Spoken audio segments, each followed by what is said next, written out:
एक सच्ची कथा आपको सुनाते हैं। एक व्यक्ति अपने गुरु से कहा कि हमें कुछ साधना सिखाइए कि मैं ज्ञानी हो जाऊं, आध्यात्मिक हो जाऊं। गुरु ने कहा कि मेरे एक मित्र हैं, वो ढाबा चलाते हैं सड़क पर, लेकिन फकीर है, वहां जाओ, वो तुम्हें अपने साथ में रखकर सिखाएंगे।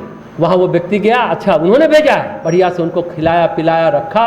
1 दिन हो गए, 2 दिन हो गए, 4 दिन हो गए, 5 दिन हो गए, 10 दिन हो गए। अब वो व्यक्ति परेशान, ये तो कुछ बोलते ही नहीं, अपना ढाबा चलाते रहते हैं। तो कहता है कि 10 दिन गुजर गए, अभी तक तो आपने कोई ज्ञान ध्यान की बातें सिखाई नहीं, हम क्या करें, हमें कुछ समझ में नहीं आ रहा। हमारे गुरु ने हमें आपके पास भेज दिया, आप तो चुप रहते, दिन भर अपना व्यापार करते हैं। तो उस फकीर ने उसकी ओर देखा, आंख से आंख मिलाया और मुस्कुराया, अभी तक तुमने कुछ सीखा नहीं? तो और अचकाया वो इंसान। फकीर बोलते हैं, तुमने देखा होगा कि रात में मैं सारे बर्तन को धो देता हूँ, फिर सोता हूँ, सुबह उठता हूँ, फिर उस खाने के बर्तन को धोता हूँ, फिर उस खाने के बर्तन को तरीके से लगा के रखता हूँ, खाना पकाने वाले बर्तन को भी फिर से धोता हूँ और फिर खाना बनाता हूँ। जब तुम यही काम दिन रात अपने मन के साथ करने लगोगे तो तुम आध्यात्मिक हो जाओगे। यही है मानसिक स्वच्छता, है ना। घर में हम लोग रात में बर्तन साफ कर देते हैं, लेकिन फिर सुबह अगर खाना निकाल रहे तो एक बार धो देते हैं अच्छे से, फिर से सफाई करते हैं। एक व्यवहारिक बात है, सभी लोग जानते हैं।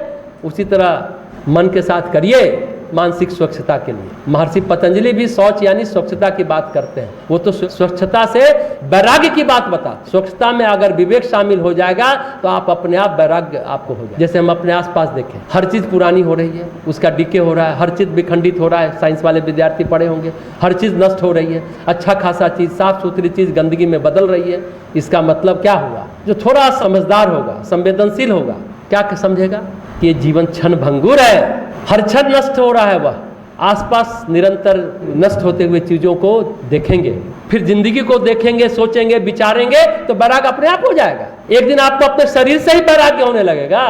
आज आप अपने आसपास ध्यान से देखेंगे तो स्वच्छ व्यक्ति और अस्वच्छ व्यक्ति के व्यवहार में भी अंतर पाएंगे। स्वच्छ व्यक्ति का व्यवहार संतुलित होगा, शांत होगा, वो इरिटेट नहीं करेगा। और वहीं पर अस्वच्छ व्यक्ति का व्यवहार जो गंदगी लपेटे बैठा है, आसपास भी है और उसके मन में भी गंदगी है, तो सामने वाले को भी इरिटेट करेगा और खुद इरिटेट रहेगा।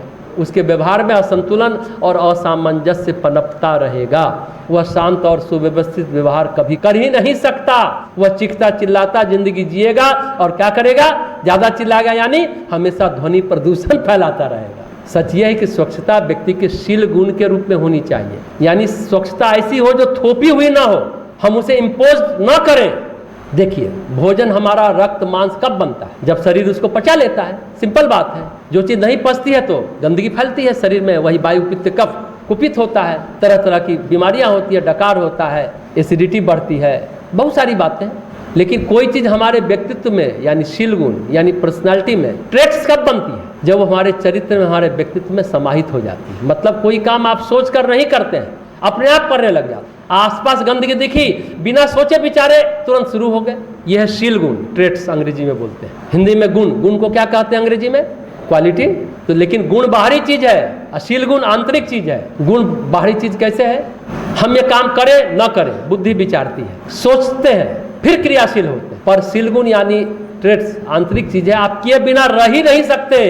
जिनकी आदत है साफ सुथरा रहने की, व्यवस्थित रहने की, करीने से रहने की, तरीके से रहने की, वह व्यवस्थित ही रहेगा।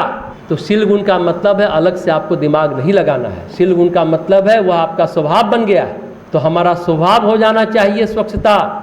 कोई हमें कहेगा, कोई हमें बताएगा, कोई हमें दबाव डालेगा तब हम ऐसा करेंगे, ऐसा नहीं। वो हमारा स्वभाव बनना चाहिए, यानी ट्रेट्स बनना चाहिए, शील गुण बनना चाहिए। शारीरिक स्वच्छता और मानसिक स्वच्छता में भी यही संबंध है। जो व्यक्ति मानसिक रूप से स्वच्छ है वह व्यक्ति शांत होगा और प्रतिभाशाली होगा। मानसिक स्वच्छता हमें प्रतिभा का वरदान देती है, ये लाइन याद रखिएगा। और शारीरिक स्वच्छता हमें निरोगी रहने का वरदान देती है। कितनी बड़ी बात! ये परम पूज्य गुरुदेव का वाक्य है कि शारीरिक स्वच्छता आपको आरोग्य देगी और मानसिक स्वच्छता आपको प्रतिभा देगी। यदि दोनों आपके पास है, यानी आरोग्य भी है और प्रतिभा भी है, तो आप यह सोचिए कि आपने आधी जंग जीवन की जीत ली। ऐसे ही जीत लिया आपने। न तो आप बार बार बीमार पड़ेंगे, न आपको कोई मेंटल वर्क करने में प्रॉब्लम होगा। आपकी मानसिक एकाग्रता सही रहेगी तो कोई भी काम आप आसानी से कर ले जाएंगे। शारीरिक स्वच्छता और मानसिक स्वच्छता का मतलब यह है कि आपके जीवन का जो आउटपुट होगा, जीवन की जो गति होगी, जीवन का जो वेग होगा, जीवन का जो संतुलन होगा, जीवन की जो उपलब्धि होगी, सामान्य व्यक्ति की तुलना में वो ज़्यादा होगी। आप सभी आते हैं यहाँ कुछ प्राप्त कर रहे हैं। ये बात आज याद करके जाइए। शारीरिक स्वच्छता और मानसिक स्वच्छता का मतलब क्या है। मन से आप गंदे विचार नहीं आपके मन में, तो आउटपुट आपका अच्छा बढ़ जाएगा। जीवन की गति होगी, जीवन का जो वे होगा उसमें संतुलन होगा, फिर जीवन की उपलब्धि होगी अन्य व्यक्तियों की तुलना में। तो आज इतनी बात करते हैं, स्वच्छता पर तो बहुत सारी बातें हैं, फिर अगली बार भी करेंगे।